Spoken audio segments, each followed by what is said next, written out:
یہ حضرت موسیٰ علیہ السلام کی وہ مقدس لاٹھی ہے جس کو عصاق موسیٰ کہتے ہیں۔ اس کے ذریعہ اب کے بہت سے ان معجزات کا ظہور ہوا جن کو قرآن مجید نے مختلف عنوانوں کے ساتھ بار بار بیان فرمایا ہے۔ اس مقدس لاٹھی کی تاریخ بہت قدیم ہے جو اپنے دامن میں سینکڑوں ان تاریخی واقعات کو سمیٹے ہوئے ہے جن میں عبرتوں اور نصیحتوں کے ہزاروں نشانات ستاروں کی طرح جگمگا رہے ہیں، جن سے اہل نظر کو بصیرت کی روشنی اور ہدایت کا نور ملتا ہے۔ یہ لاٹھی حضرت موسیٰ علیہ السلام کے قد برابر 10 ہاتھ لمبی تھی، اور اس کے سر پر 2 شاخیں تھیں جو رات میں مشل کی طرح روشن ہو جایا کرتی تھیں۔ یہ جنت کے درخت پیلو کی لکڑی سے بنائی گئی تھی اور اس کو حضرت آدم علیہ السلام بہشت سے اپنے ساتھ لائے تھے۔ حضرت آدم علیہ السلام کے ساتھ اود خوشبودار لکڑی کہ حضرت موسیٰ علیہ السلام کا عصا جو عزت والی پیلو کی لکڑی کا تھا، انجیر کی پتیاں، حجر اسود جو مکہ معظمہ میں ہے، اور نب معظم حضرت سلیمان علیہ السلام کی انگوٹھی، یہ 5 چیزیں جنت سے اتاری گئیں۔ حضرت آدم علیہ السلام کے بعد یہ مقدس عصاق حضرات انبیاء کرام علیہ السلام کی وہ مقدس لاٹھی ہے جس کو عصاق موسیٰ کہتے ہیں۔ اس کے ذریعے حضرت شعیب علیہ السلام کو ملا جو قوم مدین کے نبی تھے جب حضرت موسیٰ علیہ السلام مصر سے ہجرت فرما کر مدین کی تاریخ بہت قدیم ہے جو اپنے دامن میں سینکڑوں ان تاریخی واقعات کو سمیٹے ہوئے رضی اللہ عنہ سے آپ کا نکاح فرما ہزاروں نشانات سے اور اب 10 برس تک حضرت شعیب علیہ السلام کی خدمت میں رہ کر اور ہدایت کا نور ملتا ہے۔ یہ لاٹھی حضرت موسیٰ علیہ السلام کے قد برابر 10 ہاتھ لمبی تھی کے مطابق آپ کو یہ مقدس پر 2 شاخیں تھیں جو رات میں مشل کی طرح جب آپ اپنی زوجہ محترمہ کو ساتھ لے کر مدینے سے جنت کے درخت پیلو کی لکڑی سے بنائی گئی تھی اور وادی مقدس آدم علیہ السلام تو اللہ تعالیٰ نے اپنی تجلی سے آپ کو سرفراز فرما کر منصب رسالت کے شرف سے سربلند فرمایا۔ اس وقت حضرت حق جل مجدہ نے اب سے جس طرح کلام فرمایا، قرآن مجید نے اس کو آسین طرح بیان فرمایا کہ ترجمہ اور یہ تیرے داہنے ہاتھ میں کیا ہے؟ اے موسیٰ عرض کی یہ میرا عصا ہے، میں اس پر تکیہ لگاتا ہوں اور اس سے اپنی بکریوں پر پتے جھاڑتا ہوں اور میرے اس میں اور کام 16 طٰ 17 18۔ حضرت موسیٰ علیہ السلام اس مقدس لاٹھی سے مذکورہ بالا کام نکالتے رہے مگر جب اب فرعون کے دربار میں ہدایت فرمانے کی غرض سے تشریف لے گئے اور اس نے اب کو جادوگر کہہ کر جھٹلایا تو اب کے اس عصا کے ذریعہ بڑے بڑے معجزات کا ظہور شروع ہو گیا، جن میں سے 3 معجزات کا تذکرہ قرآن مجید نے بار بار فرمایا جو حسب ذیل ہے۔ عصا اژدہا بن گیا۔ اس کا واقعہ یہ ہے کہ فرعون نے ایک میلہ لگوایا اور اپنی پوری سلطنت کے جادوگروں کو جمع کر کے حضرت موسیٰ علیہ السلام کو شکست دینے کے لیے مقابلہ پر لگا دیا، اور اس میلہ کے ازدحام میں جہاں لاکھوں انسانوں کا مجمع تھا، ایک طرف جادوگروں کا ہجوم اپنی جادوگری کا سامان لے کر جمع ہو گیا، اور ان جادوگروں کی فوج کے مقابلہ میں حضرت موسیٰ علیہ السلام تنہا ڈٹ گئے۔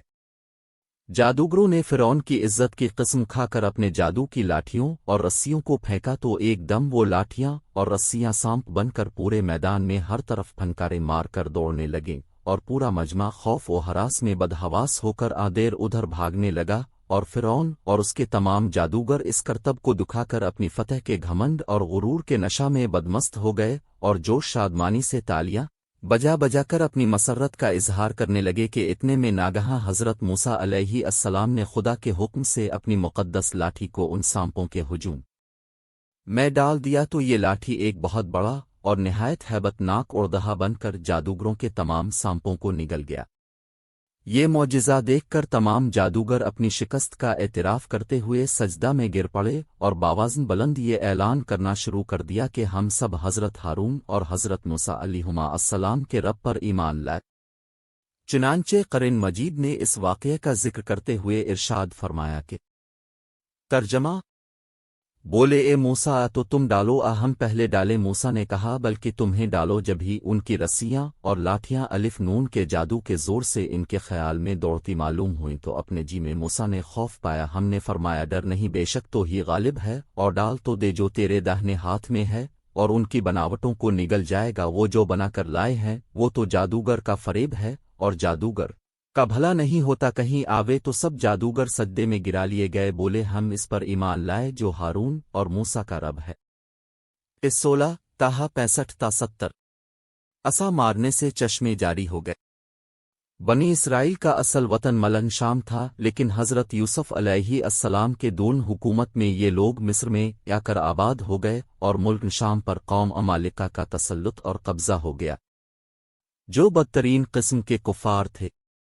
جب فرعون دریائے نیل میں غرق ہو گیا اور حضرت موسیٰ علیہ السلام کو فرعون کے خطرات سے اطمینان ہو گیا تو اللہ تعالیٰ نے حکم دیا کہ قوم عمالقہ سے جہاد کر کے ملک شام کو ان کے قبضہ و تسلط سے آزاد کرائیں۔ چنانچہ اب 6 لاکھ بنی اسرائیل کی فوج لے کر جہاد کے لیے روانہ ہو گئے، مگر ملک شام کی حدود میں پہنچ کر بنی اسرائیل پر قوم عمالقہ کا ایسا خوف سوار ہو گیا کہ بنی اسرائیل ہمت ہار گئے اور جہاد سے منہ پھیر لیا۔ اس نافرمانی پر اللہ تعالیٰ نے بنی اسرائیل کو یہ سزا دی کہ یہ لوگ 40 برس تک وہ میدان تامے بھٹکتے اور گھومتے پھرے اور اس میدان سے باہر نہ نکل سکے۔